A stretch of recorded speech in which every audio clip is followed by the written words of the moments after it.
Thinking Liberty, Episode 16. Welcome to Thinking Liberty, the podcast that explores lifestyles of freedom-minded individuals. Join us as we discuss work, hobbies, health, learning, and more while living a travel-orientated lifestyle. Be curious, be open, be inspired, be free. And now, here are your hosts, Zach and Sarah Varnell. Hey everybody, welcome to Thinking Liberty, Episode 16. We're currently here in our mobile studio in Rochester, Massachusetts. I'm Zach. And I'm Sarah, and we're both pretty excited about the interview we have for you today. We're interviewing Lauren Bates from Wild Terrains. Some of you may want to travel more, but you don't know how to go, where to go, or how to start planning, or you might not think that you have enough time. But Lauren, with her website, wildterrains.com, she has been putting up travel guides, and they cover where to eat, what to drink, what to do, where to stay. And all of these guides are free to use, and as she'll explain later on in the episode, some of these guides came about from short 3 to 4 day trips that she took, just taking advantage of long weekends. And so what I find so cool about that is that, you know, if you are really feeling like you can't travel more because you only have 3 or 4 days, it really takes away some of the stress of the planning and the time of planning to allow you to really just take advantage of your time and get out there and do stuff and see stuff. So we're pretty excited to have her on later. Yeah, and then Sarah and I have been having a pretty busy week. As we mentioned last episode, we took our little work trip to New Hampshire. And unfortunately, we didn't get out as much as we wanted to. It was mainly just work focused. And we stayed in an Airbnb there, and that's where we recorded this episode, actually. So there might be a little more background noise than typical, because I think the acoustics are just better in an RV, surprisingly, than this Airbnb we were in. I know at some points you'll be able to hear Ollie running around and his little claws scratching on the hardwood. Pitter-patter, pitter-patter. But just bear with us, because that's not really something that's going to happen every episode. Yeah, and we'll see how it goes. It might not be that bad, but yeah, I mean, it wasn't the first time we've recorded an interview in an Airbnb, but with Airbnbs, you know, it's kind of unpredictable. And we're planning an episode to talk about, you know, how we record in a small space in an RV and how we record when we're on the road. So we'll go over some tips and tricks that we've picked up along the way in a mini episode that we're prepping for you later. But, yeah, so we actually went to New Hampshire the day after we got into Massachusetts, so it was kind of a quick drop off the RV and hit the road again. And then we came back, and we were here for like 2 or 3 nights, and then we actually just got back today. We took a weekend getaway. We stayed in a small yacht that we found off of Airbnb, and one night we stayed in the harbor off of Martha's Vineyard, and the other night in Nantucket. And it was our first time going to both places, but I would say it definitely won't be our last. Yeah, and our first time sleeping on a boat like that. I mean, we've been on cruises and stuff before, but this was, you know, a much smaller sailboat. And it was just interesting, like the whole thing, you know, sleeping on a boat, going back and forth to the shore on a dinghy, and then seeing Martha's Vineyard and Nantucket for the first times was pretty interesting. And, you know, the captain of the boat we were staying with, he lives there full time, and he sails around. You know, he stays up in Massachusetts mainly during the winter. And then in the I think I'm getting this backwards. In the summer, he stays up in Massachusetts. And then in the winter, he goes down to places like Puerto Rico and the British Virgin Islands. So it was really interesting. And from what I gather, he mainly makes his money by hosting people on Airbnb now, just who want to come onto the ship for a few days and, you know, see what it's like to live on a sailboat and sail around. So it was a lot of fun. Yeah, it was pretty cool. I mean, it wasn't a very large boat, but it still had like a small, you know, up deck area that was covered, and there were seats that you could sit out and hang out on. And then down below decks, there was an open space with a table and bench, and then he had, you know, shelves with like his movies and music and things like that. And then we stayed off in a little room to the right, and we actually had, you know, a private bathroom, which was really nice. And there was a decent sized closet, so we just kind of stashed our backpacks there because we were trying to travel pretty light for this trip. And then on the other side of the open room, there was a little kitchen area. So there's actually a stove and a refrigerator. And honestly, the setup kind of reminded me of RVs. Yeah, and we brought our dog with us too, which is interesting. And he got used to it really fast and loved being on the boat and laying out on the deck in the sun. It was a little bit irritating to have to take him to the shore so many times when, we have to do it via a boat transport or on a dinghy or something. But he loved that dinghy. Yeah. He loved being He loved on riding there. in it. So, but overall, it was a lot of fun. I don't know. I think that we would definitely do something like this again. Maybe not the exact same places, but if we were ever, in some other area where sailing is big, I'd definitely be looking at Airbnb to see if there are any more, sailboat experiences like that. Yeah, I mean, it was a really good weekend for us because we just really put the focus on relaxing. Like, we didn't bring our computers at all. So we stayed, very unplugged from work. Didn't think about it. I wasn't thinking about, I think maybe once I mentioned to Zach something about RV stuff, but I wasn't thinking about all the projects that I wanted to do in the RV. I wasn't thinking about work projects. I finished a book that I had started forever ago and just hadn't picked back up, so I was able to finish that, and it was really good. But it was just great being able to relax on the boat, and then we would go ashore and check out the island life a little bit and get to see what it's like.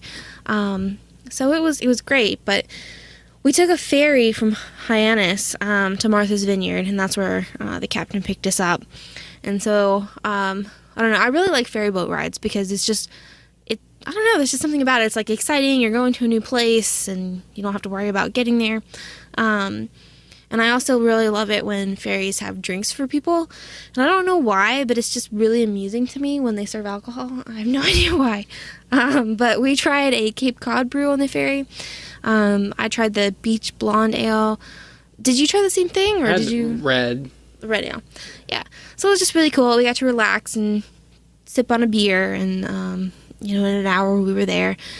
And then that's where the captain picked us up, and he took us to the boat, and we checked in and checked it out, and he had his own room on the ship and his own bathroom, so we kind of were able to keep to ourselves, but we also chatted with him a couple of times too, so it was just really interesting. He provided recommendations on what to do or what we could do, but we typically didn't end up staying out that late. We ended up going back to the boat to relax and just unwind, just hanging out on the boat.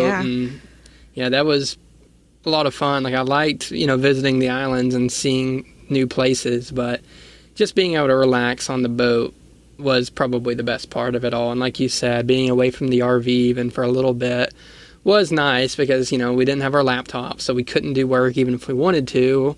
And, we're not looking around thinking about what we need to do in the RV or any of that. So it was a nice, relaxing weekend. Yeah, and less just goofing off on the internet, too. I mean, you have your laptop and you kind of keep scrolling through Facebook or whatever other sites you go to, and there was definitely less of that. I mean, we still had our phones with us, so there was still some of that, but we mainly just used our phones for pictures, and I don't know, so it was really nice being able to hang out and chill together. And then we did a ton of walking on the islands.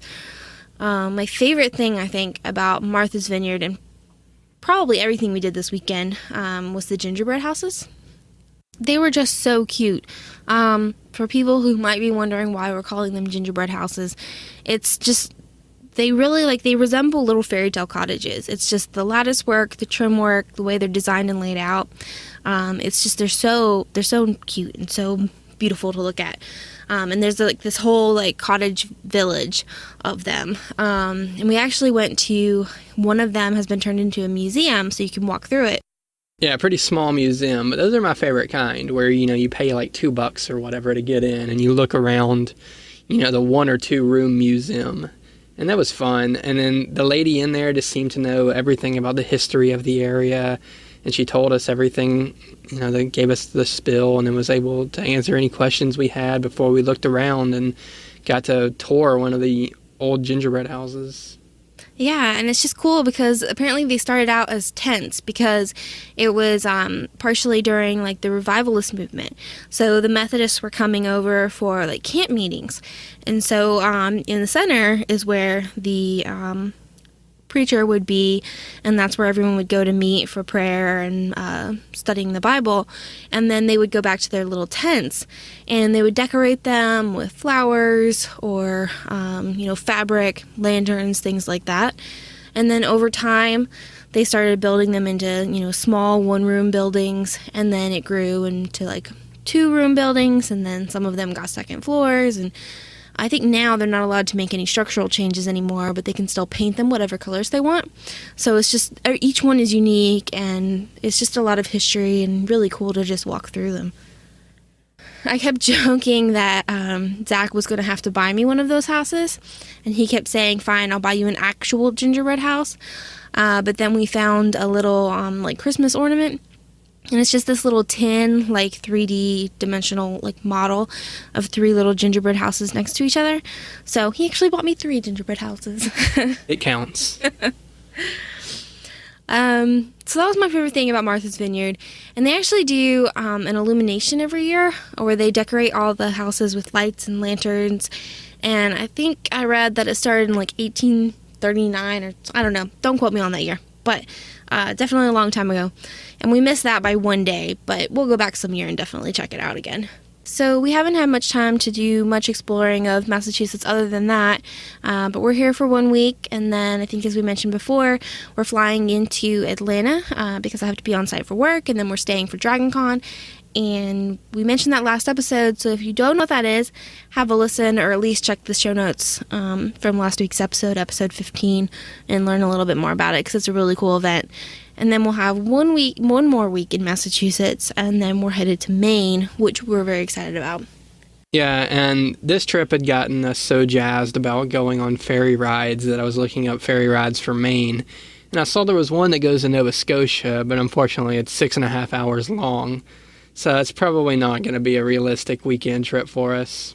Yeah, we just have this habit of looking up stuff and starting to plan things, because you were looking up all of those different hiking trails, and we're like, yep, okay, we're doing that next year, or we're doing that next year, or we're just going to pick one of them and we're going to do it. Yeah, or all of them. Yeah, whatever. or all of them. You never know. We'll make it work.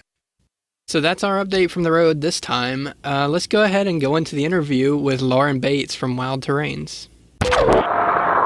Thank you, Lauren, so much for joining us. We're really excited to have you on and talk about Wild Terrains and get to know you a little bit more.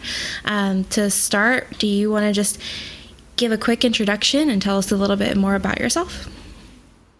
Yeah, sure. And thanks so much for having me. My name's Lauren. Obviously, I'm the founder and creator of Wild Terrains. It's a boutique travel company that really focuses on creating interesting content and travel guides for people who like to plan their own trips and are really focused on making sure they have fabulous local experiences when they travel, and especially for people who are really interested in finding great food, great design, interesting architecture, and just unique experiences that you wouldn't find in sort of a more typical travel guide like a Frommer's or Lonely Planet. Okay, cool. I mean, yeah, you mentioned a couple of other places. It's kind of cool. Your website, it seems very tailored and unique for people that want to go and visit. And from previous discussions that we've had with you, and just from reading about you and hearing about you, it's neat to know that you're not just somebody who likes to travel and knows about travel, and so you thought, oh, this is a good market, let's create this website. You're actually a very avid traveler yourself. I think you told us last time that we spoke that you went on a 6 months backpacking solo trip through Southeast Asia, which is just amazing to me to be able to travel for that long by yourself. What was that experience like? Yeah, so I have travel in my bones. It's really core to who I am. I started traveling. My mom was in the hotel industry, so growing up, I was exposed to not really crazy travel growing up, but she took us out of the country multiple times when we were kids, and I think that's where I got my travel bug. And then in college, I took a leave of absence and did sort of a atypical study abroad where I spent a couple of months in Argentina and a couple of months in Peru. And that experience really made me realize that I needed travel to be part of my life long term. And so right after college, actually graduated college a year early. So I used that extra year to travel by myself. And so that's when I went to Southeast Asia. I went as a 21-year-old solo woman, and started in Vietnam, then moved to Laos, Cambodia, Thailand, Indonesia, and Nepal. And actually the way that came about was I had applied for a fellowship or a grant that my university offered, where you proposed a topic that you wanted to study around the world, and they basically funded a year of travel for you. And I didn't win the grant. And so I spent about a day in tears in bed, I think watching like Mad Men on repeat. That sounds like what I would have done too. Yeah. Ate a lot of chocolate.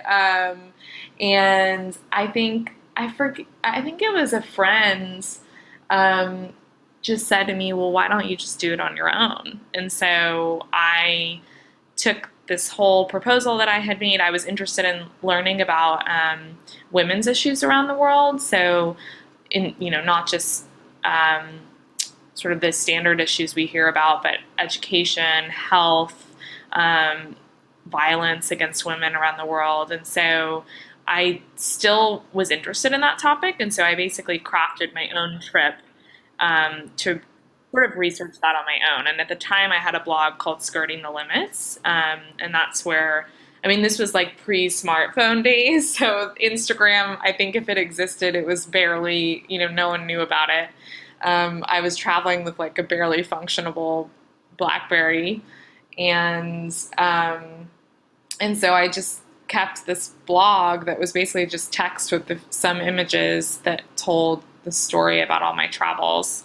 And that for me, like, really shaped my view on the world and my interest in going to places that were a little bit outside of the box and spending a lot of time there and getting to know locals. And I traveled slowly when I did that trip. So I would make friends everywhere I went, and usually it would be with locals. So I would pick up odd jobs. I worked in a bakery in Nepal for like 6 weeks. And I just learned a lot about the world that way. And so I think that was an experience that really, really shaped who I am now. And then Wild Terrains, was started last year, so a decade later. And in between, I've sort of built a career in marketing full time. So I think I've taken a lot of the, raw things that I learned from when I was younger, traveling and exploring and talking to locals and figuring out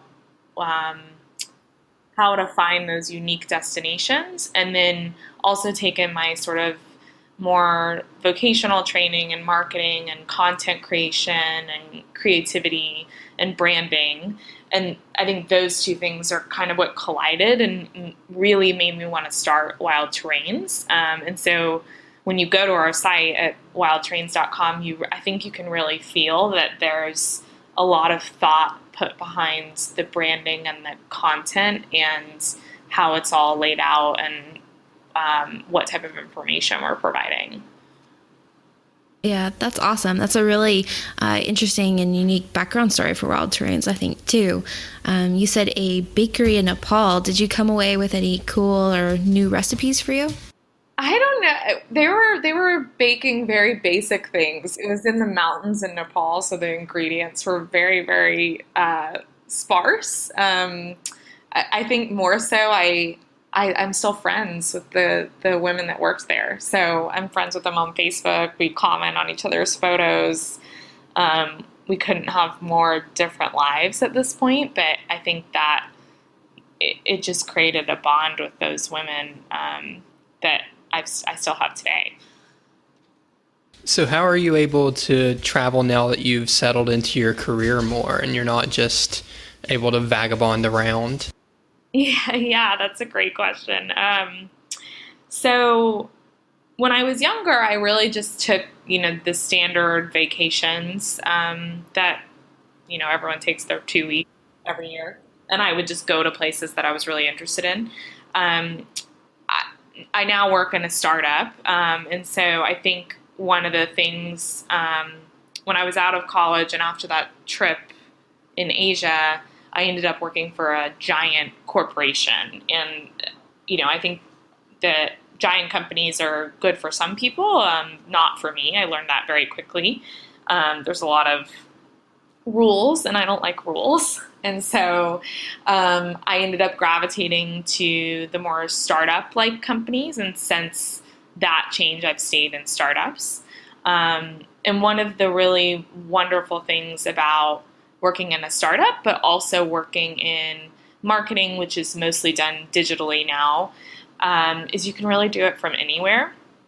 And so I try to take advantage of opportunities to work remotely, where I'll go travel somewhere and for a week, and I'll use the weekends to meet people and explore and actually take some time off. And then I'll rent an Airbnb during the week and work remotely and still work a full day during the week, so I'm not having to take time off. And then other times I really take advantage of long weekends. So I'm a big fan of, I think some people think I'm crazy, but I'll hop down to South America for 4 days. So a Thursday to a Sunday or a Friday to a Monday. And I think when you are traveling off the peak times, if you look for flight deals that are cheap, sometimes you can go, somewhere like, I actually just went to Chile earlier this year for $170 round trip. And so Wow. it makes it worth it to go for like a just short period of time, because the flight's, cheaper than you could get to go somewhere domestically in the US. Yeah, I've noticed that Southwest every couple of months has a really good sale on flights. Are you using sales like that, or do you like to use like flights.com or something like that? Yeah, I actually I'm a member of Scott's Cheap Flights. They are a aggregator. It's a guy. There's a guy named Scott. He and I have emailed back and forth. It's very popular now, actually, and I've been a member of it for a long time. And he sends pretty much daily deals to his premium subscribers, and it's not that expensive. It's like $10 a quarter, so like $40 a year. And If you so, use that a lot, that's really nothing. Yeah, yeah, that's I mean, in the last 12 months, I got my flight to Iceland was $200 nonstop. And my flight to Chile, which was a really decent flight, was 150 round trip. So I feel like I've already paid for the, lifelong subscription to his yeah, service. definitely. That's the one I use. So I think it's the best one out there. Great, awesome. Yeah, I'm not even sure if there is a flights.com. I was kind of drawing a blank, so I just said the first thing that popped into my head. There has to be a flights.com. I don't know if it's any good, but I'll go buy that drink right now. Okay, so we talked a little bit about your travels, and so this kind of all funneled into your desire to get out and travel more. And then you said, you just really already kind of interested in blogging and creating stories about your experiences and travels. Is that what kind of led you into creating Wild Terrains? Yeah, I mean, so I think really where Wild Trains came in is that as I was getting a little bit older, and when I was younger, I traveled dirt cheap. Like, I mean, I really, I would live off of less than, $10 a day or $5 a day, most places. And so I found as I was getting older and in my later 20s that I I wasn't getting to travel as much. I also, had a full-time job and had a little bit more money to spend. And so I wanted to travel wisely, but also make sure that I was taking advantage of some luxuries when I traveled that I didn't normally take advantage of. And nothing pains me more than to, I think we all feel this way. It's like when you travel and you're looking for an authentic experience or a great restaurant or even just like a chic hotel to stay in, nothing is more painful than paying for something like that and feeling like it was touristy or you got ripped off or it wasn't that local or authentic.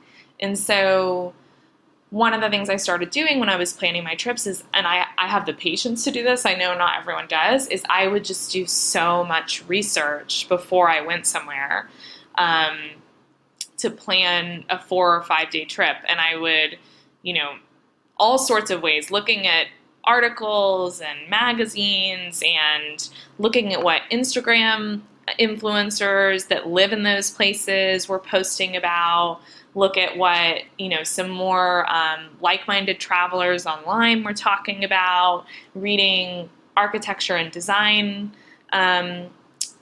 news around things that were either recently opening or renovated in the places I was visiting. And then also like reading books about the places I was going and like looking for sort of historical or natural landmarks that are mentioned in those books. And so I would spend so much time researching, and I found that it made my trip so much more rewarding up front. And then the other thing that I would do is every time I get to a place, I think I just made it sound like I'm really planning my trips out minute by minute, which I don't try to do. I try to have like sort of half my trip planned. And then when I get somewhere, the first thing I do is talk to the cab driver that I take from the airport. I'll go to a bar the first night, I'll talk to the bartender, and I ask them for their favorite restaurants, their favorite bars, their favorite experiences. And I literally will end up with these sort of cocktail napkins with things scribbled on them from all these people that I'll interact with on the first day. And I'll visit those, and if I like them, I'll jot them down and keep everything logged that I did that I loved during the trip. And then what I found before Wild Trains is I would do that, and then someone would tell me they were going back to that same destination I just went to, and I would email them basically a travel guide for their trip. And I got so much positive feedback from that I just decided, I really wanted to share it with more people. And so that's really how Wild Trains started, was just I was already creating these travel guides for myself when I went on my trips, and then I was sharing them with family and friends, and I was taking beautiful photos while I was traveling. And so I thought, why not share this with everyone? So that was really how it started. I think since starting Wild Trains, I have some other ideas about how it could expand or grow, and I've gotten some really cool and interesting feedback from people who've used the travel guides and people who have just connected with me since it started. That's cool. Yeah, I've found that it's good to be a planner when it comes to travel because, not only does this trip go a little more smoothly, but you have fun a lot of times while you're traveling and you learn a lot, even if you don't end up using every resource that you read about and every, thing you researched. So it's like you get to have fun reading and learning about the new stuff, and then you get to actually go and do it, knowing a little bit what you're talking about and what you're going to be seeing. Totally. And one of the things that I found, and this is one of the amazing things that technology allows us to do now, that when I was doing my trip in Asia 10 years ago, it wasn't even possible. I actually, as people give me recommendations, I add them to sort of like a living Google map. Google lets you create your own Google Maps where you can pin like address locations and you can add notes. So especially when I'm traveling in like a big city, I will just take all of the information that I found, I dump it into a Google map as I'm planning, and then I bring my phone with me traveling. I'll buy data for the time that I'm there, and then I'll use the Google map as I'm walking around the city. So what I found that's really cool about that is sometimes when you're traveling, you have a free afternoon, it can be overwhelming to say, oh, what do we want to go see? And sometimes I think when you have a list of 5 things you want to see across a city, you end up spending like half your day in public transit or like in traffic. And I'm such a person that loves to walk. So what I'll do is I'll pull up the Google Maps, Google Map that I've created, and I'll look where I am on it, and then I'll look for the pins that are within walking distance of where I am.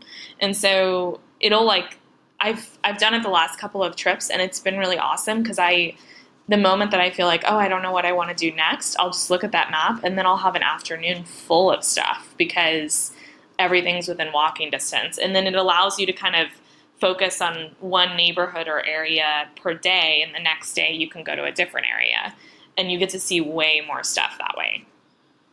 That's awesome. I've been kind of making like a running Excel spreadsheet, which is easy to forget, what things you wanted to do or wanted to see. So I might have to try that Google Maps idea.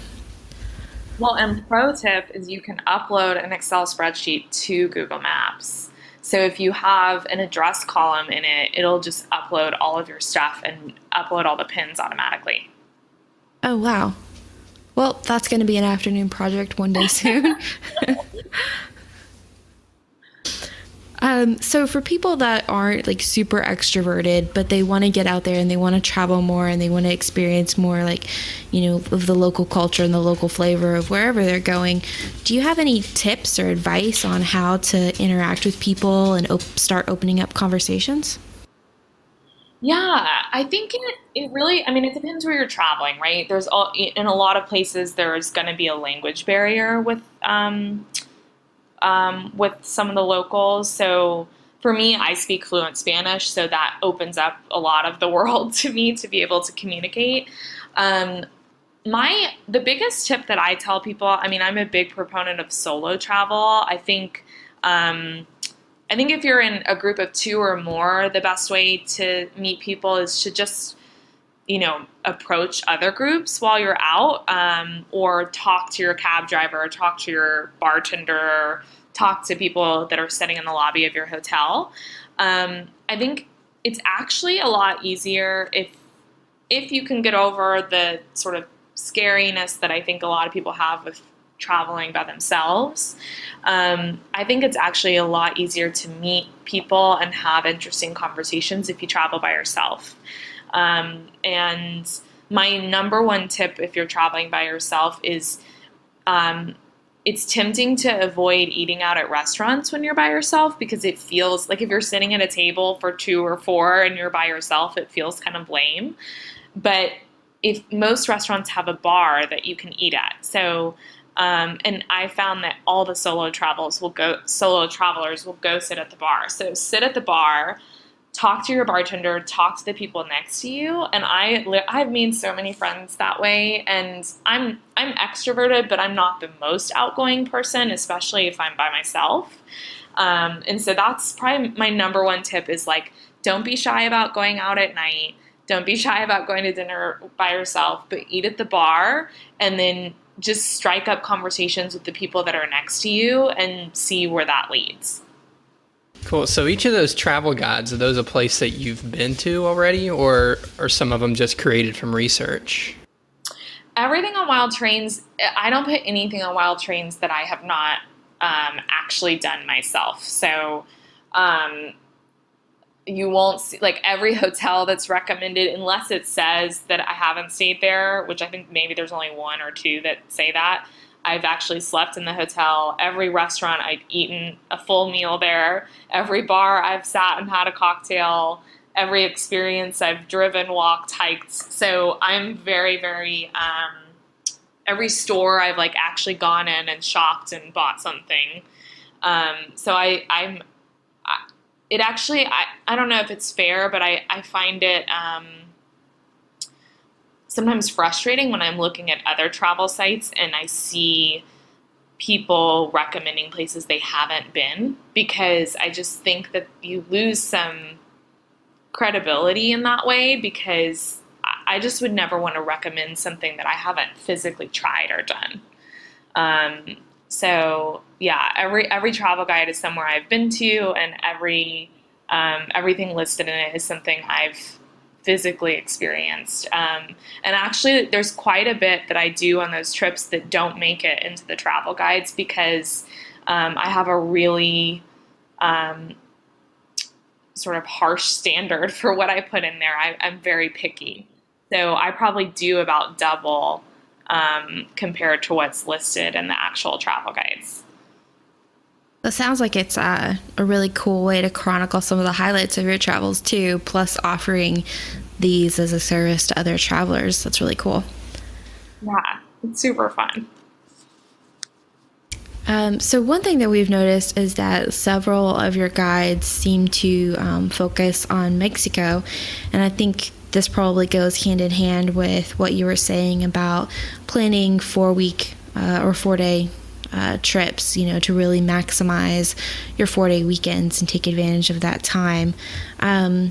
Is that just is that kind of how you picked those spaces, or is that just one of your favorite places to go? Yeah, I mean, it's probably a mixture of both. Mexico is a place that is very, very dear to me. I think I was actually born in Texas, so I have some, at least proximity to the country from growing up. And I just really, really love Mexican culture. I think also because I speak Spanish, it's a very easy place for me to travel and meet people and talk to locals and really get to kind of dive a little deeper into the country. The other thing about Mexico is I think when something that really interests me about Mexico is it's one of those places that has sort of a reputation of being super touristy. And when you think about Mexico, you think of Cancun and Cozumel and Cabo, and now even Tulum is kind of, becoming a little bit more of a touristy place. And so what you'll notice is I think I have 3 guides on locations in Mexico right now. I have Mexico City, I have Merida, Mexico, which is it's like a central located city in the Yucatan Peninsula. And then I have Isla Obash, which is this secret little island that you fly to Cancun, but you go the opposite way of Cancun and Tulum, and you go north about 2-3 hours, and then you take a boat to the island. And so Mexico City is a giant city. The other 2 destinations are a bit off the beaten path. And Mexico City is just this like really vibrant, culturally interesting city that has amazing restaurants, amazing food. They're doing incredible things in terms of design there. And then the 2 other cities are really just like cultural experiences. They're so authentic. They're not overrun with tourists or big hotels or chain restaurants. And so that's sort of why I'm drawn to Mexico. And there are a bunch of other places in Mexico that are like that. And I think I really like that dynamic of taking something that most people think is touristy and finding the pockets of authenticity and culture that normally people don't seek out, and then promoting those places, because that's my favorite part of travel is like finding those gems of places that are just going to give you an interesting experience and not be touristy. So do you have any destinations that you found were particularly fun to write about rather than just visiting, but maybe you had a good time trying to explain it to others when you got back? Yeah, that's a great question. I have to say that and this one there's a couple places. So Isla Olvash in Mexico was a blast to write about because it is this teeny tiny island. It's like 1 mile by 1 mile wide, and it only has sand roads. There's no cars. Everyone drives these little golf carts around. all the locals know each other. I think the biggest hotel has like 20 rooms. It's so small. You can walk the whole island. You rent your own little golf cart. You walk down the main road to the few restaurants that are there. And for the most part, you're just like hanging out in this like beach town. And so that was a really fun one to write because there are guides starting to pop up about it. I think Vogue wrote an article about it in the last couple of months. But when I went a year ago, it was still kind of an unknown destination. And so I couldn't find any information about it online. And so everything you find in my guide, I found because I walked down a street and into the place that I'm talking about. And I talked to the owners or whoever was there, but no one told me about those places before I went. And so it was really kind of this like investigative research, which was super fun. And then probably the two other places that have been really fun to write about, Iceland. I mean, Iceland is a hot destination right now. And I would say maybe not write about was the most interesting, but the photos and just like getting to tell sort of the story about Iceland through the content that I was able to create while I was there was really fascinating. And Iceland is actually, once you get out of Reykjavik, everything's sort of nature that you're seeing. So there aren't a lot of restaurants or bars or museums or things to write about outside of Reykjavik. And so that was kind of an interesting challenge too. Like I had to, I would say my Iceland guide is more of a photo essay with some like driving directions around it. So that was cool to write. And then the most recent one that I did is Chile. And I actually worked with a handful of hotels when I went down to Chile. And probably my favorite experience was we worked with the Singular Hotels in Patagonia. And that was just an incredible experience. I mean, I had never really been somewhere that remote, and that hotel, the Singular Hotel does a really amazing job of incorporating the nature around you into your stay. And so when you're it's kind of an all-inclusive place. So you're having dinner at night and you're eating like fresh fish caught from the Patagonian water right outside the door. And you're eating vegetables that were grown on a farm right down the street. And the wine that you're drinking is produced from a vineyard, a couple 100 miles away. And so that was just like an incredible experience because everything was so fresh. The air was so clean. It was so unlike anywhere I had ever been. And so getting to write about the story behind that hotel and like how they make your stay so wonderful was like that was so fun to write. Yeah, it was fun to read too. We have, not necessarily like concrete plans yet, but we definitely want to go back to Patagonia someday. And I'm thinking that it might be fun to check out that hotel too, because you just made it seem so awesome. But awesome. Well, definitely let me know if you go. I will put you in touch with my friends there. It's such a cool experience. You guys would really, really love it. Do you have any other travel guides that are kind of in the works or on a list coming up next? Yeah, I do. It's been sort of a slower summer than I thought. My normal job has been very busy, but I'm actually working on, I actually live full-time in Washington, D.C., and so I'm working on a guide for Washington, D.C., which has been way harder than I thought. I think when you live somewhere, it's just like, so many more places that you want people to go to. So I think my DC guide might be slightly massive compared to the rest of the guides. And then I'm actually heading for Labor Day weekend. I'm heading to Belize, and so I'll probably be doing a guide around that trip as well. That's awesome. Yeah, you've definitely put a couple places on my list of where I want to go next, and then Zach and I are actually headed to Portland, Maine in a couple of weeks, and so I'm excited to check out your coffee shop recommendations. Have to go to Tandem Bakery.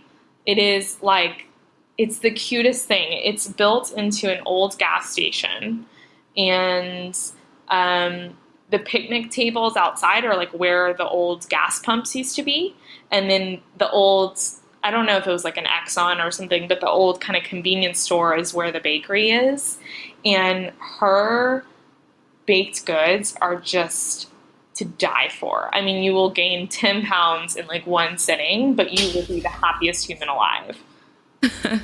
That might sound worth it. Yeah. It's totally worth it. Yeah. One thing that I've really liked about how you've kind of set up these guides is you've got, sleep, nosh, sip, caffeinate, experience. So it's like you're really covering all the basics that people need when they're going somewhere so that they can really customize and tailor their trip there. So that's really a really neat format, I think. Thanks. Yeah, I think one of the things that I'm a big coffee drinker. I mean, I basically like that's how I survive life. And so one of the things that always frustrated me is that I don't think that there's another guide book or site anywhere that lists coffee shops as like its own section. And so something I always do when I travel is I like have to actively seek out the best coffee shops in the city that I'm going to. And I always end up finding them in like food magazines, like a Bon Appetit or something like that. Or like a Food 52, they'll have a travel section and they'll talk about a cool coffee shop in a city, but I have to like accumulate the list myself. And so that was like a very important piece of these guides. It was like the thing that I was like, I'm definitely having a coffee shop section, and I love that it's called Caffeinate. And I'm a super picky coffee drinker, so if you are, you can trust my coffee shop recommendations. Yeah, I don't know how refined my coffee taste is, but that is definitely one thing that we always look for because, we love living in our RV, but it is a small space, so sometimes it's nice to get out and go to a local coffee shop and work from there for a little bit and just kind of have a change of scenery. So we're always trying to like find places that have good Wi-Fi and good coffee and good places to sit, and sometimes just using Google Maps, it can be hit or miss. So yeah, like you said, sometimes trying to find those places can be a little bit of a struggle to accumulate everything. Yeah, I think that's actually another great way to meet people when you're traveling, especially when I travel alone. Sometimes I'll spend a couple hours in a coffee shop for an afternoon, either like starting to write one of the guides for Wild Trains because I find it's a lot easier when everything's fresh, or I'll just kind of sit there and people watch and like hope that I catch someone's eye and can strike up a conversation. But I find that like if you find a local coffee shop, usually you'll be the only tourist or traveler in there, and so it's a great way to meet other locals. Oh, there went our dog. I was just about to say something about him too. Yeah, we like to find coffee shops that have like an outdoor seating area, so we'll bring him. And I found that actually, having like a really cute dog with you also opens up a lot of conversations. And we've met like a ton of people in different places just from people wanting to pet him and talk to him first, and then they're like, "Oh, yeah, there's people here too. I guess I'll talk to you guys." That's awesome. So what has been like the biggest experience that you've learned the most from, whether it's from like your travels or your experience running your own travel site? Oh, that is a tough question.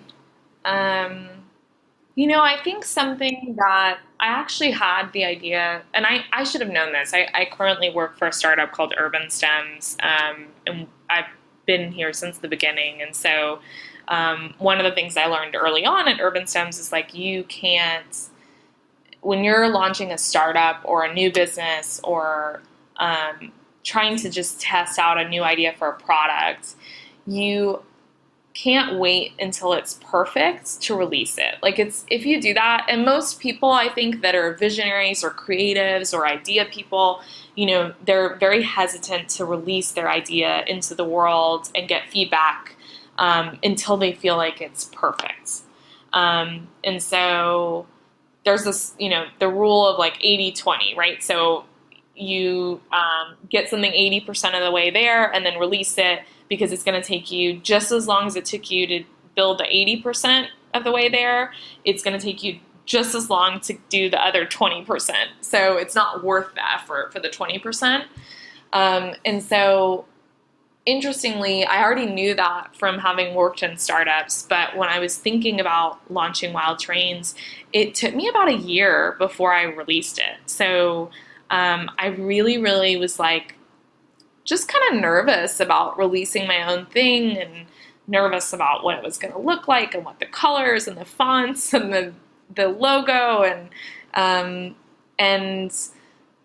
at some point I was just like, okay, it has to go out into the world. I can't keep holding on to it. And so I think my biggest lesson is there's still a ton of things on that site and in my content, and I wish I was posting more frequently and creating content more regularly. But I think we all live in the real world, and if we all waited for the perfect moment, or the time when we could do everything we wanted and have it all be perfect, none of us would ever try new things, or at least explore an idea. So that's probably the biggest thing I've learned. And so now I try to just be a little less type A about it, and I create content for Wild Trains when I can, and I keep a laundry list of ideas that I have throughout my day, and I tackle them when I have a free moment. But I don't kill myself with trying to make every little thing perfect, or just trying to do everything at once.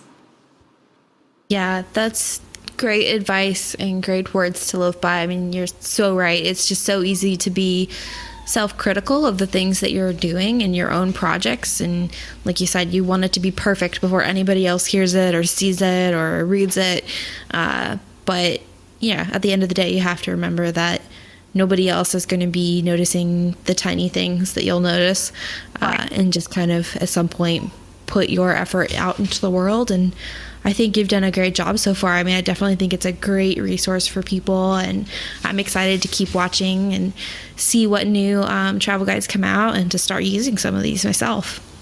Thanks, that's so sweet. So I guess last question, on your website too, you also have a section where people can sign up and join to be a part of the community. Can you tell a little bit more about that, what that entails and what people could expect to gain or learn by signing up? Yeah, so that's actually, I don't do a lot with those. I have people signing up every day. One of the things you'll see is a lot of my guides will have a downloadable actual itinerary for your trip, and it'll be a 3 to 7 day itinerary. And to get those, because they're actually more detailed and planned than the travel guides that are public on the site, you give an email address for that. And then you can also just give us your email address if you want to be a part of the community. I don't email, aside from emailing out those more detailed itineraries to people, I don't email my list yet. But I think I'm accumulating that community in email form for sort of future ideas that I have. I think I have some ideas around, could I potentially plan trips for people? Could I take people, groups to destinations that Wild Trains has written about? I have some ideas around curating an e-commerce store from artists and locals and shops that I've featured in my travel guides and my articles. That would be really cool. Yeah, so I think it's one of those things that's daunting to think about, but I've been sort of slowly building up that idea behind the scenes, and so that's why I ask for people's email address, so that I can, when I have cool stuff that's launching, I can share that with them. Probably our biggest community base, or it definitely is our biggest community base, is on Instagram, and that's much more of a we're interacting with everyone who comments or messages us. And so we've really focused on building a pretty strong community there. But for the email addresses, it's more for like the long term. So on social media, are you just Wild Terrains there on Instagram and Facebook and all that good stuff? Yeah, it's just at Wild Terrains. I would say, we have Facebook and Twitter, but and probably our two biggest platforms are Instagram and Pinterest. So Pinterest, we have boards for all the destinations that we've visited, and you can see like cool imagery and get inspiration for your trip. All right, cool.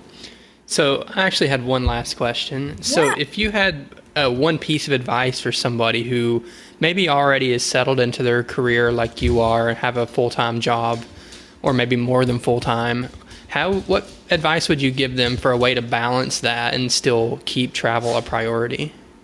Yeah, that's a great question. I mean, I don't even know if I have the answer yet. I think I just balance it.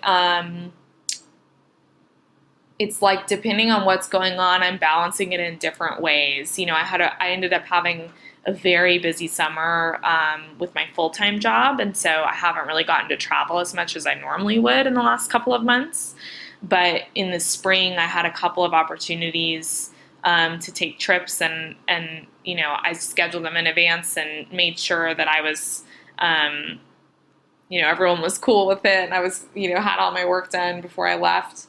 So I think it's about like having good relationships with the people at your full-time job, letting them know that it's a priority. Everyone I work with knows about Wild Terrains and is excited about it. So I think they even like when I go on trips, and when they go on trips, they'll ask me for guides and tips and stuff. So, I think it's just about like communicating that it's a priority, and I think being smart about, asking for time off. So, sometimes what I'll do is I'll ask for a couple of trips at once. So I'm just asking one time, but I'm just like I'm bulk asking for the time off. And then I think also being creative about getting more vacation time. So if your company lets you work remote, negotiating that. If, sometimes when you work for a startup, you're not going to get as big of a salary as you would in a big company. And so sometimes startups will be more flexible about, saying, okay, well, we can't pay you this much, but we'll give you an extra week or two of vacation, or we'll let you work remote a month for 1 month out of the year, and you can go wherever you want. So I think a lot of people just don't ask for that kind of stuff. But I think, especially in like modern day times, a lot of companies are willing to give people that flexibility to travel and work from different places. And I think at least for me, I know travel is such a big part of my happiness. And because I have a really creative full-time job, sometimes I need it to get away from my laptop and desk just to have interesting ideas for my normal job. So I think it's just about like talking to the people that you work with and making sure they know that it's a priority for you, and just being smart about what you ask for. All right. Well, thank you guys for tuning in for our interview with Lauren Bates of Wild Terrains. Definitely hope that you will check out her website and see if, some of her guides can be useful to you, and maybe even sign up for her mailing list. I've already signed up, and so far I have not been overwhelmed with emails. So it's definitely, something to check out. That way you can get any updates as they come in. We also, after last week's episode, I put out a request for people to send us questions, and we actually, got a couple in, and one that we've been asked before, and we've been asked again. Trish on our Facebook page put this out there, and then we've also heard it before in similar versions. If we ever get, tired of moving around from place to place, or overwhelmed or stressed or frustrated by being on the move all the time. And I think that definitely being in the RV helps with that, because we're always in our home. So that definitely helps. Weeks like we've had so far where we moved from Rhode Island, and then as soon as we get into Massachusetts, we pick up and we pack a small bag and we go to New Hampshire, and then we come back and we unpack, and then we pack up again for a weekend retreat.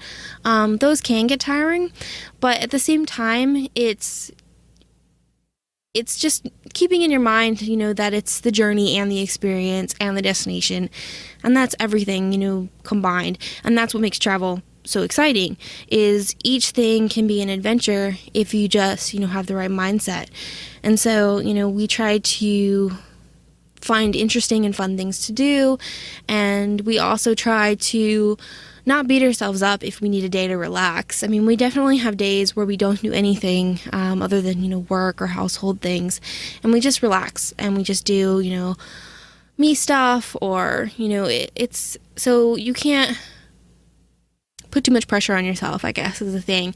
You definitely want to get out there and explore and check out everything, but at the same time, you have to know at the end of the day that you're not going to do everything and you're not going to see everything. So you have to, think, well, maybe I'll come back here again. So you just kind of check out what you do and you enjoy it, and there's something exciting about being in a new city and a new destination, and everything's new and you get to explore and start over. And I don't know, what do you think, Zach? Yeah, I definitely agree with that. And I think that it's important to find your own threshold for pace, like what fits you and your personality and your travel partner the best. It's not a competition to see who can do the most, see the most, and, go all night and all day. And, you may get burnt out a lot faster if you try to do that and it's just not part of your personality.